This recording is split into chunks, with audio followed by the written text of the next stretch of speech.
Okay, I should change the title of this stream. Hold on real quick.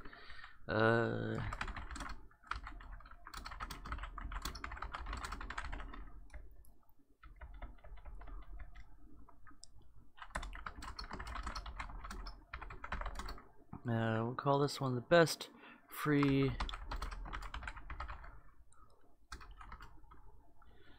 and we'll put a little here. Okay, this one's for you, Bacon. I've decided to do this as a live stream. War Thunder. Okay. So, first off, we're going to edit our thumbnail. We jumped into here and grabbed a snapshot using NVIDIA Ansel. And now we've gone into our Videos War Thunder folder. Here's our picture. We already launched GIMP, so that's going to open up when I double click on it. And here we go. So this one I'm going to be super duper simple with. Let's see. Sitka banner bold. Text size, we'll go with 400. We'll use white text as usual. This is sort of my calling card. And we'll call this OBS Tools Guide. Super simple title. And might have to edit this a little bit, so we'll delete guide there. Merge that down. And this one should be a little bit higher. It's not the best title. Okay, there we go. Beautiful. And we will have to export that as a JPEG for YouTube purposes. So we'll put that into downloads. Just give it some kind of a title. It's probably good. We want it to be below 2 megabytes. My goodness. Okay, that'll do. Go into the old library. Change our thumbnail. Downloads. Live. Okay. That should do it. Now let's get into actually using OBS. So we're going to make a custom camouflage for the A6M5 Co.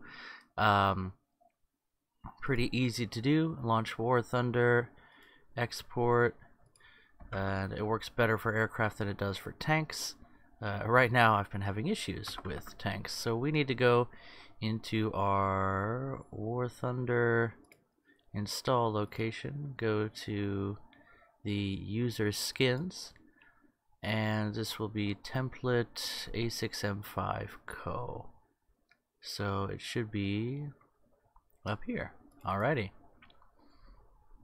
The A file is what we're going to start by working with, and I've set all of these target files to be opened with GNU Image Manipulation Program, GIMP. So all I have to do is double click on them. Now we're in GIMP. We can close our thumbnail that we made really quickly there, and with this guide I'm going to get into how to use the tools in GIMP. So first off, here are your tool bars, and sometimes these you can actually close these, so you need to make sure that you, let's see, view, and then make sure that you're showing the things that you need to show. But let's just say, let's see, tools. Yeah, okay, let's not mess with that.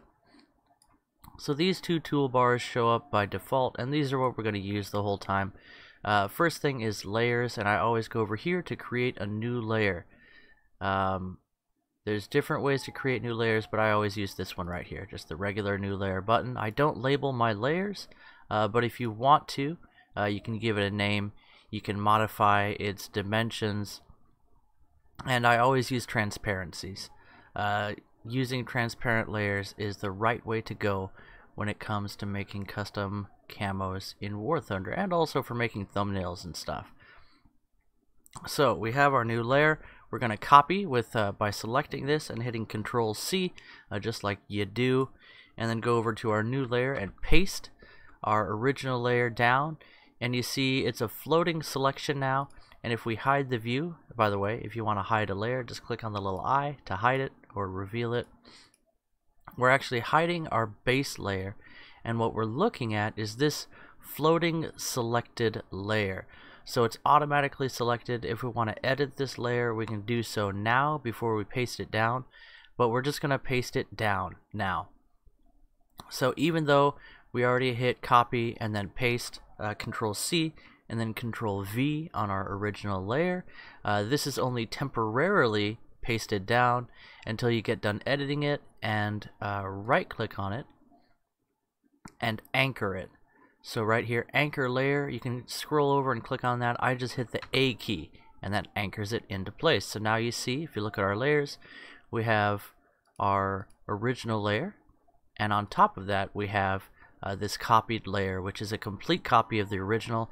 That way we can make any changes we want to, and if we want to roll back everything, we can go back to this original and pull things from that, and you'll probably see us doing that at some point during this demonstration. So that's how the layers bar works. You can hide and view layers with the eye here. You select a layer by clicking near its name. And if you don't name a layer, it'll automatically generate a name for it. Layer, layer 1, layer 2, etc. What else? Create a new layer with this icon here just by clicking on it, and then you can edit the properties of that layer before you hit the OK button. And that's really all you need to know as far as layers go, except for one more thing. So you see here we have 3 layers. If you want to move a layer below or above another layer, just grab it and drag. Very simple. So it's so simple I almost forgot to mention it. And this is actually fairly useful, especially when you're doing things like adding text. So if we go to our text tool here and we just say hi there, it doesn't show up, and we'll go ahead and anchor that. It doesn't show up until you hide the layer above it. Hi there. And another thing you can do is, let's say that we're editing this layer here, you can reveal certain parts of something by removing or deleting the layer above it. So I could just show you that kind of deal. And you see how that might be useful for applying certain effects. There's all kinds of ways you can take advantage of this. So let's just cancel everything we did there. What if I want something to appear only on a certain part of my image? So let's say I have some cool effect, but I only want it to show up on the green parts of the wing. Now I'll get you into the selection tools. So first off, we've clicked on this top layer, right? That's important. You need to be working on the right layer. If I click over here, nothing I do is going to affect that top layer. It's going to affect this layer in between, and then likewise for the bottom layer.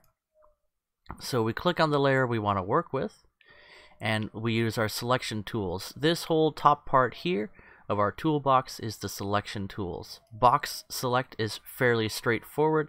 You drag a box around things, and you can hold the, I think it's the control button. No? Shift. Oh, never mind. Is it Alt? Nope. Alt lets you move things around. Neat. I've never used that before. Okay, so excuse me.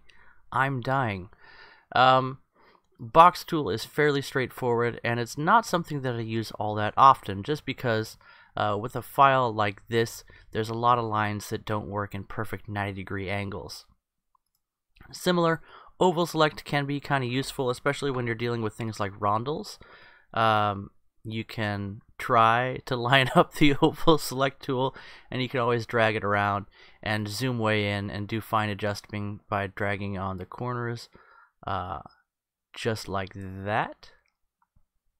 And of course, the more you zoom in and the finer you make your selection, the better you can get it to work for you. So that is a nice tool for rondels and round objects. Can come in fairly handy, especially if, again, you're working with those rondels. This tool I use a lot more often, and it's the free select tool, or the lasso. So you just draw what you want to select, and whatever you draw, that is what gets selected. And you have to finish by going back to your origin there, and you see it light up yellow. That is a complete selection. If we were to say delete that, then that would put a hole in our top layer, as you see. Did I already cancel that? Okay. There we go. I hit Control Z, by the way, to undo something. And one caveat with GIMP is that you can only undo, I think it's 4 times. So you can only backtrack so much with the undo button. If you're going to be really working on something in depth, it's highly recommended that you save the project at several points in multiple different save files, just to give yourself some things to fall back on. I never do that because I always do things quickly with this. The next tool is one of the most useful by far, and it's the fuzzy select tool. And what this does is, let's just go select none. And what the fuzzy select tool does is it selects everything of I already screwed up. So let's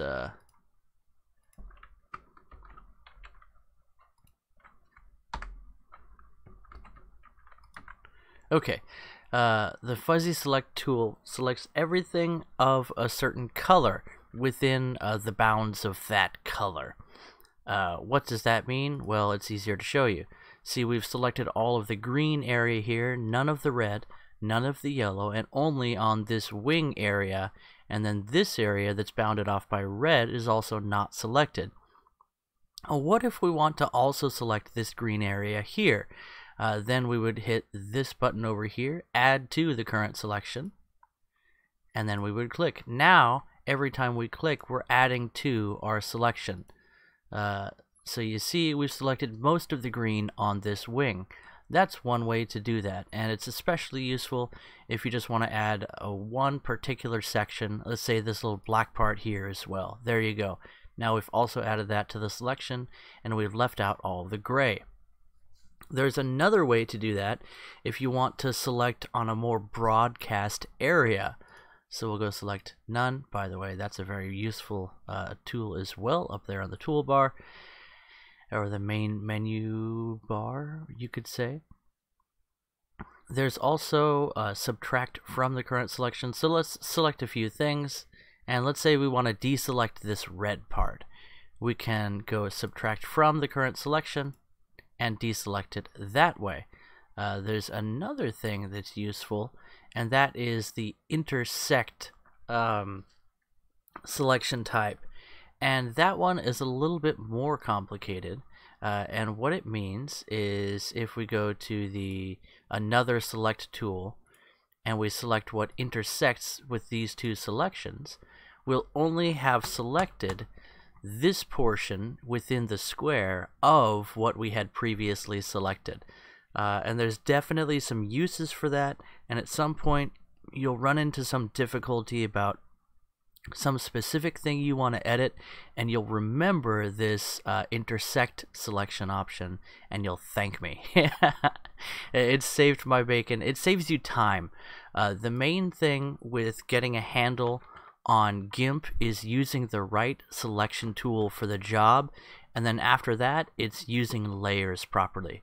If you learn to make your layers and manipulate them well, setting up what's above what and what's below what, and then if you also use your selection tools, if you pick the right tool for the job, that is going to make your life so much easier when you're working on custom camouflages and thumbnails using GIMP. And it's one of the reasons that I've fallen in love with this program, and now that I've got a handle on it, I can make things happen a lot faster.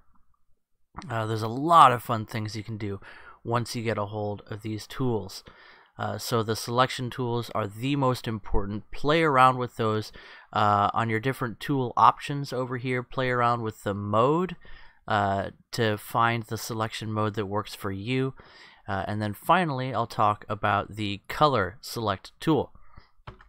And now, I might be a little late in mentioning this, but this is the color select tool, and just like the fuzzy select, it selects by color, with the exception that it broadcasts that selection range across your entire image.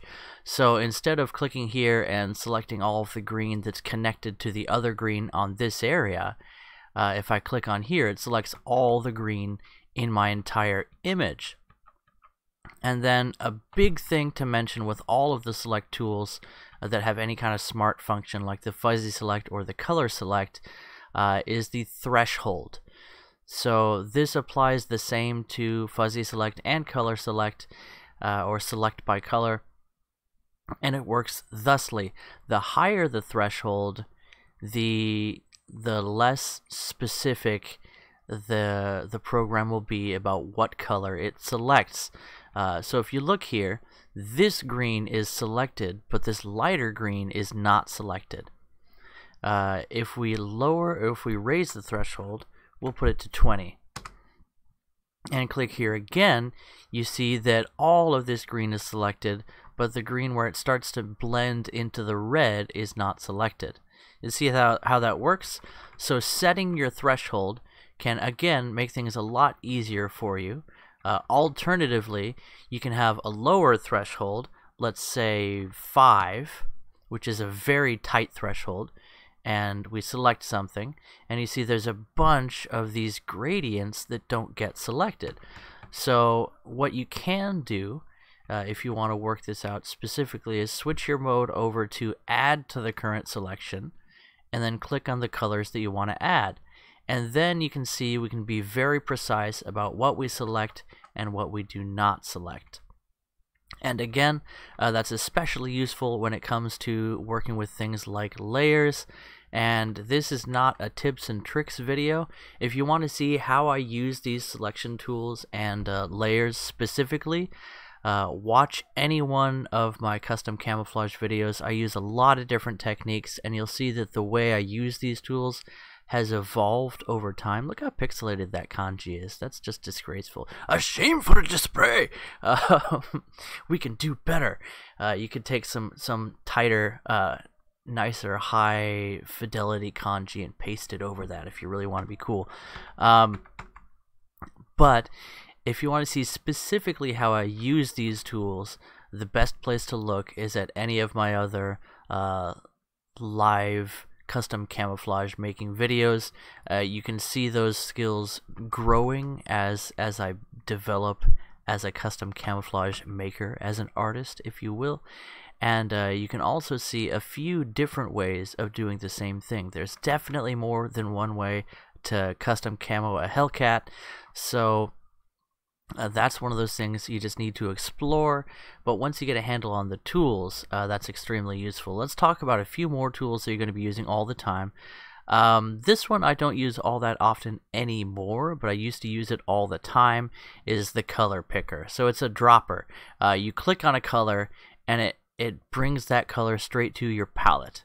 By the way, let's talk about your palette. So there's a foreground color and a background color, and some tools you can use like a left click to use one color and a right click to use the other color or something. I never use that though. I don't do a lot of drawing in this. And the drawing that I do use, I'll talk about in just a moment.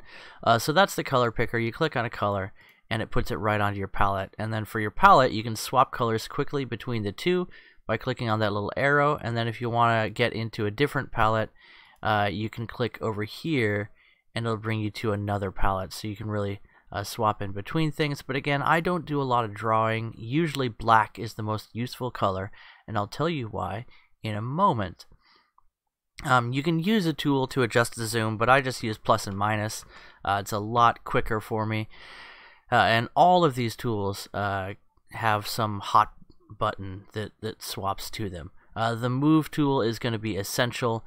especially when you're obviously moving things around. And the important thing is you need to select something specifically before you move it, otherwise you'll be moving the entire layer, and that gets weird fast. So select something. Let's say we want to move this over here. We would select it and then copy it and then delete it and then paste it. That's how I do it, and it seems to take a long time. Again, copy is Control C, paste is Control V, and delete is the delete key. There you go. That's how I move things around. It's just what works for me, but every now and then you'll be jumping back to this move tool, and usually I use it to move an entire layer, because what I'll do is what are you? What? Okay. What is your major malfunction? There we go. Okay. Sorry, I get confused sometimes. So generally what I do is move an entire layer, because I'll just take all of my elements that are sort of dynamic, that I want to move around and adjust and change angles, and I'll just put them in their own layer, and I'll end up with a good number of layers here.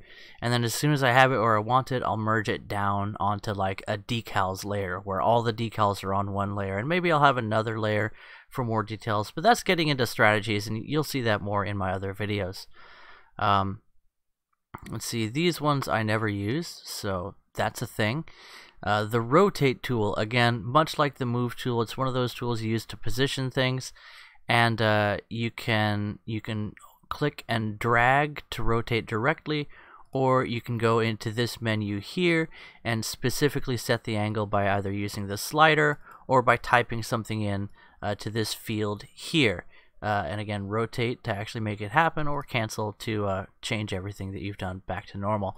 The scale tool is fairly self-explanatory. Click on the thing you want to change in size. Again, if you just click on a layer, it's going to change the entire layer. Otherwise, you need to select something, and then you can change its size. And this part over here, the link, is important. It maintains the aspect ratio of the object, so it'll keep its same proportions, but it'll get either smaller or larger. Otherwise, you can make something fatter and distort it by changing the width, or also thinner.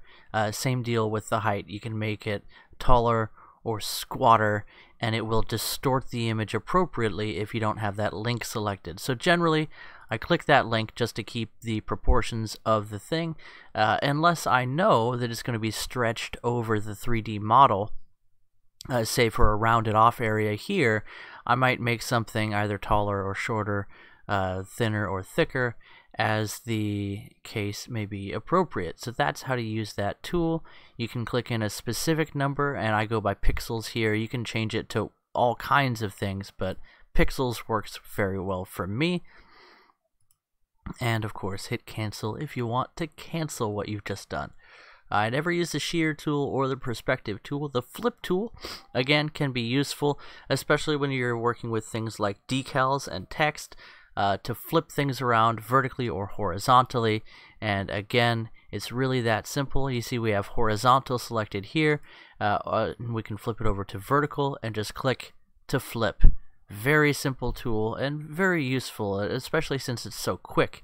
It's faster than the rotate tool, and it allows you to do things like mirror text over appropriately. The text tool you've seen me use with the thumbnail. So click where you want to insert text and select your font from here. You can click on this here to get a drop-down menu of all the different fonts that you could use, or you can type a font in if you know the name of the font you want to use. I use Sitka Banner Bold for all of my thumbnails, just so you know. So don't copy me, unless you want to. And then the size, again, you can use different measurements, but I use pixels for my text size. 400 tends to be a fairly visible size for things like YouTube video thumbnails. Between 400 and 600 works well. And then the color. And you can, select from all of a different selection of colors, whatever custom color you want to generate here. You can even enter in an HTML notation if you know the HTML description of your text. And I think white is like FFFFFF. Yeah, FFFFFF, and then black is all zeros. So there you go. Okay, what else? You can work a little bit with these settings here if you want to mess around, but generally I've never used them. And once you make the text, first off, I recommend that you create a new layer for any text you're going to insert. You can see that's exactly what we did with this text we put in here. So I have this empty layer that has nothing but my text, and I've selected the text tool. I'm at 400 size, the color is black. So now I click where I want to start the text, and I just say whatever I want to. And you can see that the text is going off the side of the screen. There's no text wrapping in this. You need to align the text the way you want manually. So we can use the move tool to move this text box around. But you can see, again, it's not going to fit all on the page. So I would either want to change the font size by going back to my text tool, clicking in this box, and then changing the size, or I need to make multiple text boxes. So let's just say, we're using the move tool over here to move this text box around. We say whatever here. Okay, now we need to make another text box. But before we make another text box, let's merge this text down with the new layer we created. So I right click on the text and I hit W. That merges the layer down. Now this text is not considered a text box. It's considered just a normal drawn part of this layer that was empty but now contains the word whatever. We go back to our text tool. We click where we want to start our next word, whatever we. And then we go back to our move tool and move it exactly where we want it to be. Merge down. Want. Move tool. Grab it and drop it down. Again, right click, W. That's to merge a layer down. And that works for these layers as well. And what it does is it takes whatever you see and it makes it stick to the layer below it. It considers these two one layer now. And if you want to see exactly what I'm talking about, see what just disappeared? That's our layer that we're working with right now. Whatever we want to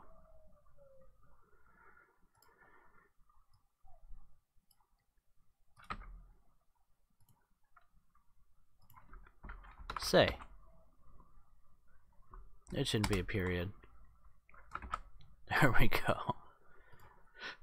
Grammar is important. Ahaha, we can even pull a trick like that and put it over here. So you can, this I've found to be the easiest way to align text by putting it down into its own layer, merging each individual element down after I've moved it into place with the move tool, and then starting a new text box and doing the same thing over and over until I have the words exactly where I want them to be. And of course, this looks like garbage, but that's just a thing. Let's talk about the fill tool real quick. So there's one really neat thing you can do with the fill tool, and that's you can take a texture and you can paste it somewhere else. And I've shown that off in some other videos, so I'm not going to talk about that now. The main thing is you can pick a color or you can pick a pattern.